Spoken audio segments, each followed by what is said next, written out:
Welcome back, Atlas Explorers!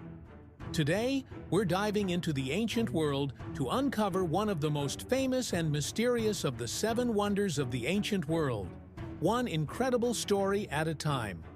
It's an image that has gripped our imaginations for centuries. A gigantic bronze statue towering over the harbor of Rhodes, with ships passing beneath its legs. The Colossus of Rhodes. You've heard the myths and seen the artwork, but was this vision ever real? And what do we truly know about this long-lost wonder? Let's unravel the mysteries and see what history has to say, and see if we can separate fact from myth. Rhodes, a powerful city-state located on an island in the eastern Mediterranean, was a significant player in the Hellenistic age. After the death of Alexander the Great, in 323 BCE, his empire fractured, and various generals fought for control. Rhodes, positioned at the crossroads of important trade routes, became a wealthy maritime republic and a key ally of the Ptolemies in Egypt. But it wasn't all smooth sailing.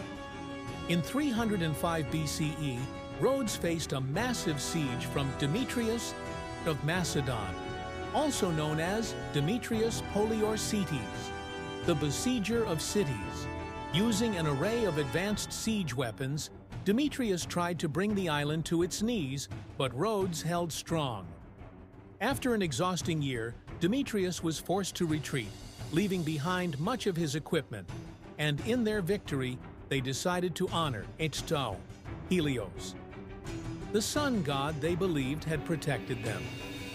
As detailed in Charles River Editor's The Colossus of Rhodes, the statue was constructed by Chares of Lindos, a local sculptor and student of Lysippos, one of the most famous sculptors of ancient Greece.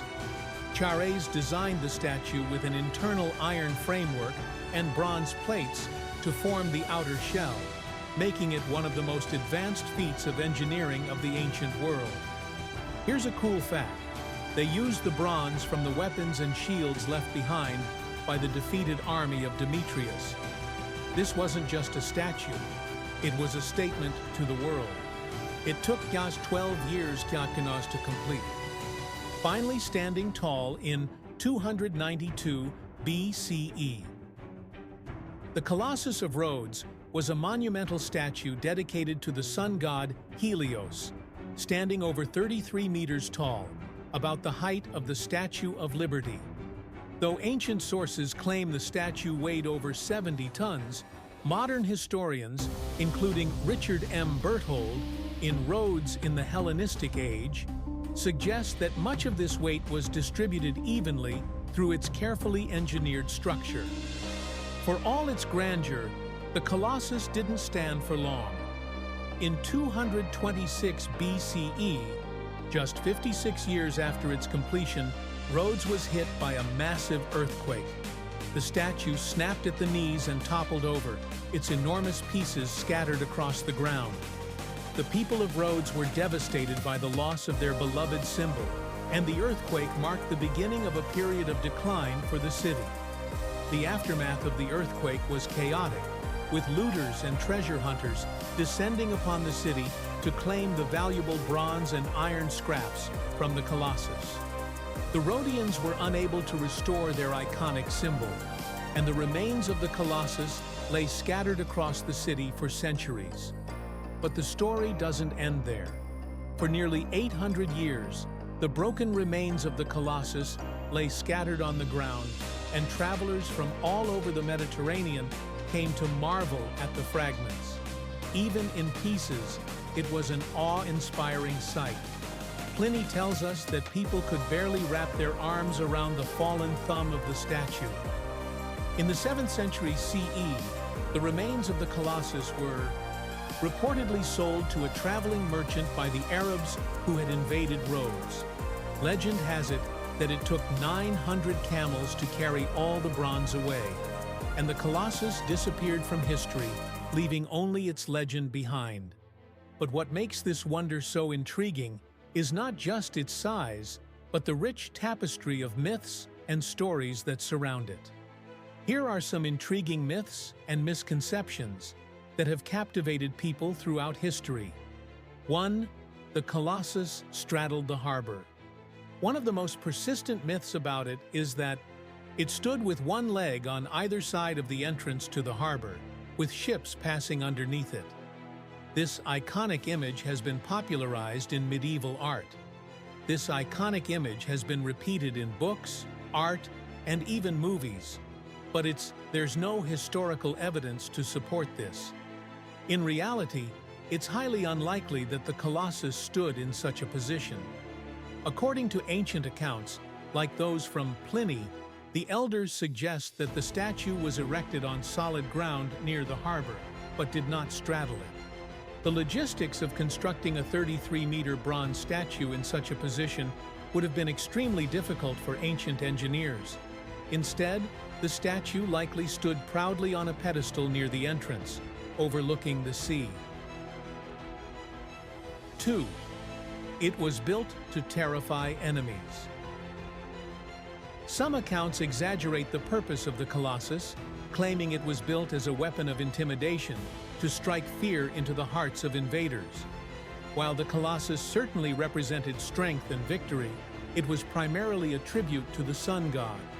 Helios symbolizes the island's resilience after surviving the year-long siege by Demetrius. Its purpose was more spiritual and celebratory than militaristic. Some ancient sources, like later Roman authors, claimed that the Colossus had magical powers, protecting the island from enemies and storms. Others said its bronze skin reflected sunlight so powerfully that it could blind approaching invaders. While these tales add to the mystique of the Colossus, they are more fantasy than fact. 3. The statue was completely destroyed. While it's true that the Colossus collapsed during the earthquake of 226 BCE, some ancient sources indicate that the statue wasn't entirely obliterated, including those referenced by Clayton and Price. Describe the fallen Colossus as lying in pieces. It remained a tourist. Large sections of the statue remained visible for centuries, and tourists even visited Rhodes to marvel at the ruins, attraction for centuries. According to Strabo, people would travel to Rhodes just to see the broken limbs of this massive statue, still marveling at its size.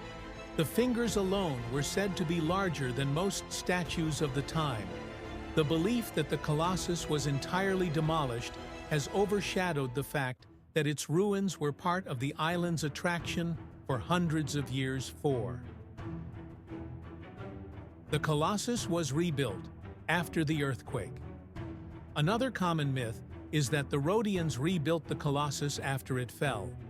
According to Pliny the Elder, Strabo, and Richard Berthold, points out the people of Rhodes believed that rebuilding the statue would displease Helios, the god it was meant to honor.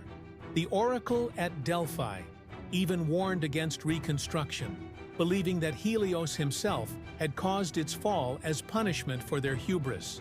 The Colossus was never reconstructed, and its pieces lay in ruins for centuries. By the 7th century CE, the ruins of the Colossus were said to have been sold off to an Arab merchant after the island was conquered, and the last remains of the statue were lost to history. 5. The Colossus was hollow.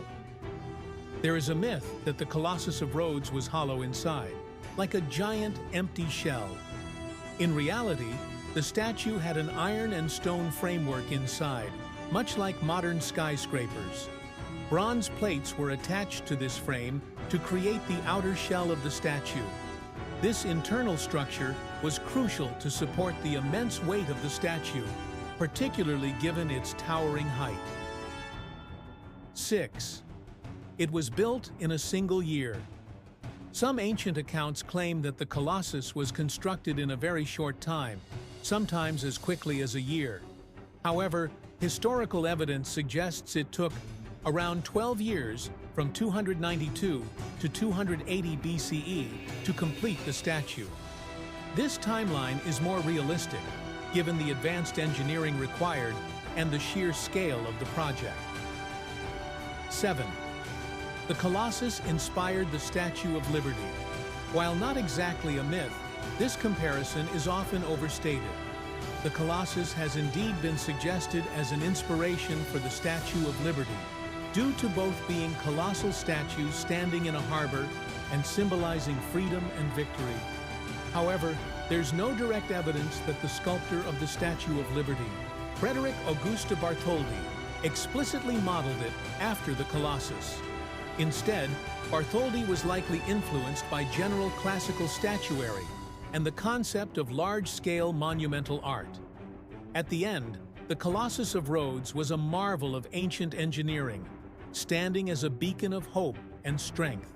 Today, the city of Rhodes continues to celebrate its ancient heritage, with the story of the Colossus at the heart of its cultural identity.